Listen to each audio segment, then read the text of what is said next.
opinion bubble is a situation in which a lot of people apparently believe the same thing about something. Sometimes it's in good faith, and sometimes it's not. It could be on a rumor. It could be on a fake news, a misinformation. But it's a situation in which apparently a whole group believe the same thing without necessarily having good reason or justification for it. This is Vincent Hendricks, Director of the Center for Information and Bubble Studies at University of Copenhagen. We have never had so much information that we have now. 200 trillion tweets a year, 400 hours uploaded to YouTube every minute, 5 billion pieces of information shared on Facebook on a daily basis. So that means that there is a serious fight for attention. And so you can speculate in what sort of information people are willing to allocate their attention to. You can get people to allocate their attention to something which is spectacular. It sounds good. It provokes anger, fear, indignation. Those kind of things tend to attract a lot of this very, very precious resource called attention.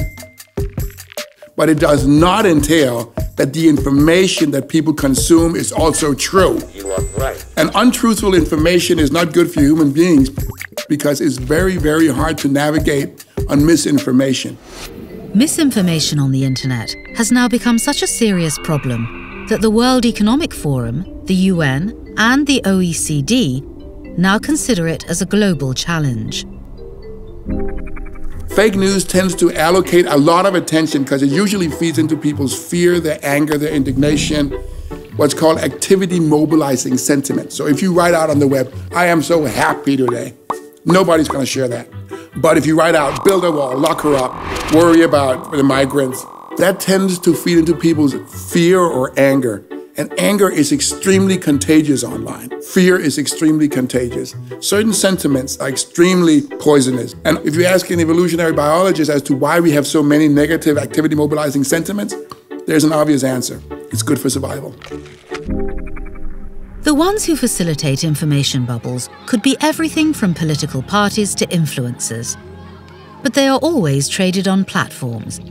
And social media are the ones who are providing the bandwidth and the reach for which people will interact and exchange their opinions. So from that perspective, you could say that the way in which the social media is set up is to grab the attention of the users, then take the attention and the data generated and sell it to the ones that are really paying for it. Because the users are not paying in terms of money. They pay with attention and they pay with their data.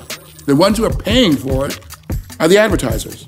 And from that perspective, you could say that the social media platforms are making the users as the products, which would actually mean that we are information-born prostitutes to some really, really big pimps called the tech giants. And they have customers, the advertisers.